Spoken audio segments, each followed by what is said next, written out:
They call baseball America's pastime. And when you hear that phrase, it stirs up more than just images of bats cracking and gloves snapping. It's more than runs and outs, more than scoreboards and standings. Baseball carries a rhythm, a history, and a heartbeat that echoes through American life.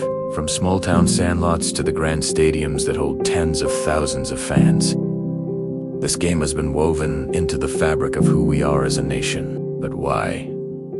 Why is baseball given that special title, the pastime of America? When other sports have since risen to dominate television ratings and global markets, to understand it, you have to step back in time, walk through history, and listen to the sound of a crowd in unison cheering for something that became larger than the sport itself. In the midday and hundreds, when America was still figuring itself out after independence and heading toward a painful civil war, a game was taking root. It wasn't football yet. Basketball hadn't even been invented.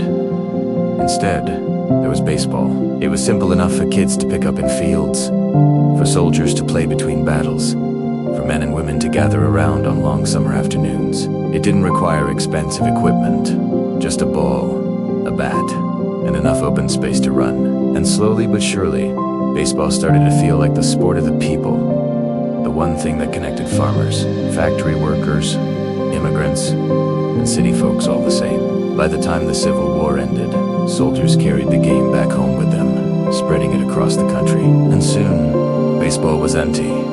Just a game people played in the streets.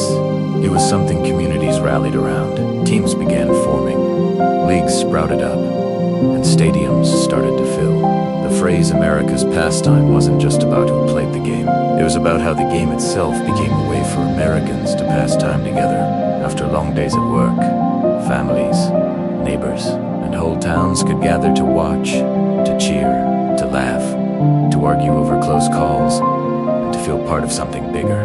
Think about it. America in the late 1800s was a place of massive change. Millions of immigrants were arriving at Ellis Island. Factories were rising. Cities were growing, and life could feel overwhelming. But baseball offered a common language. It didn't matter if you spoke English well or had just arrived in the country. The rules of the game were simple, and the joy of seeing someone steal a base or hit a ball over the fence didn't require translation. Baseball became a bridge, helping new Americans feel like they belonged, and giving older generations a way to pass traditions down. That's one of the first reasons it became the pastime. It wasn't just a sport, it was a cultural glue. And then came the golden age, the era of legends. Babe Ruth with his mighty swing, Gehrig with his quiet strength, Jackie Robinson breaking the color barrier, changing not just baseball but America itself. These weren't just athletes, they were heroes, symbols, role models, and in some cases, revolutionaries. Their games were broadcast on radios into homes across the country. Entire cities held their breath when Ruth stepped up to bat. Families huddled together in living rooms, listening to the crackling sound of announcers calling the game. Baseball became more than pastime. It became theater, history in motion, and for many, a way to dream. The phrase pastime has a particular charm to it. It's not about speed or adrenaline or violence. It's about the rhythm of a game that moves at its own pace. Baseball has no clock, no countdown. The game unfolds like a story, inning by inning, pitch by pitch in a way that mirrors life itself. There's tension, there's patience. There are moments of stillness, followed by sudden bursts of action. And in those long summer afternoons or cool autumn evenings, Americans found comfort in that rhythm. Fathers taught sons how to keep score in a program. Grandmothers passed down the memory of their first ball game. Kids brought their gloves to the park in case a foul ball came their way. Baseball was just something you watched. It was something you lived. And it's impossible to talk about baseball as America's pastime without talking about community. Think about the small town teams, the minor leagues, the high school games, under the lights on Friday nights.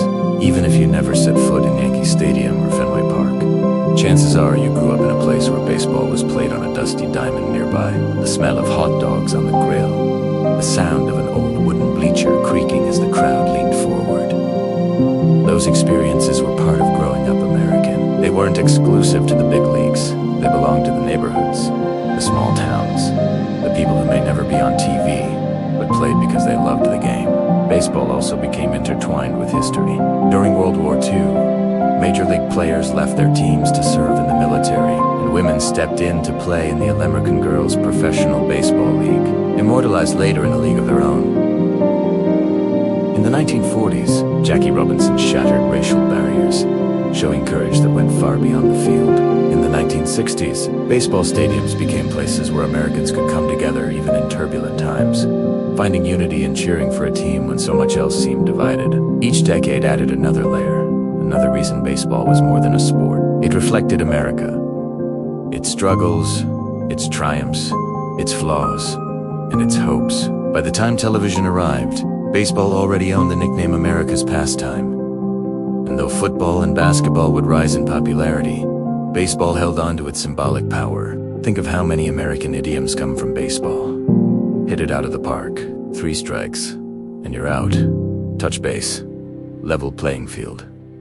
It's not just a game, it's part of our language, our conversations, our way of describing life itself. When a sport becomes that ingrained, it transcends entertainment and becomes identity. Even today, when the NFL dominates ratings and the NBA captures global attention, baseball still carries something special. It's in the way fans mark the seasons. Spring training means new beginnings, the summer means long games under the sun, and fall means the World Series. It's in the way parents bring their children to their first ball game, buying them a cap and a hot dog, and telling them about the legends who came before. It is in the way the 7th inning stretch unites a stadium full of strangers to sing "Take Me Out to the Ball Game," a song written over a century ago that still makes people smile.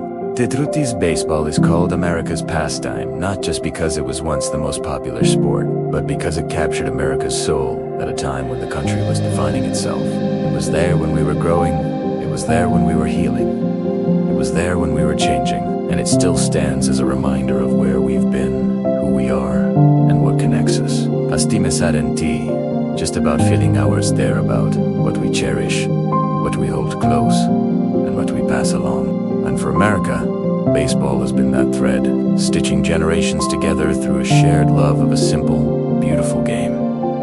So yes, baseball is America's pastime, not because it's the fastest sport, not because it's the but because it's the one that captured the heart of a nation and continues to echo in its spirit. It's the story told in every cracked bat, every glove worn soft from years of use, every ball that arcs across a summer sky. It's the pastime because it's timeless, because it belongs to everyone, because it still whispers to us that in this game, like in this country, anything is possible if you dare to swing. And maybe the real question for us today is this: in a world that moves faster and faster, do we still make time to cherish the pastimes that remind us of who we are?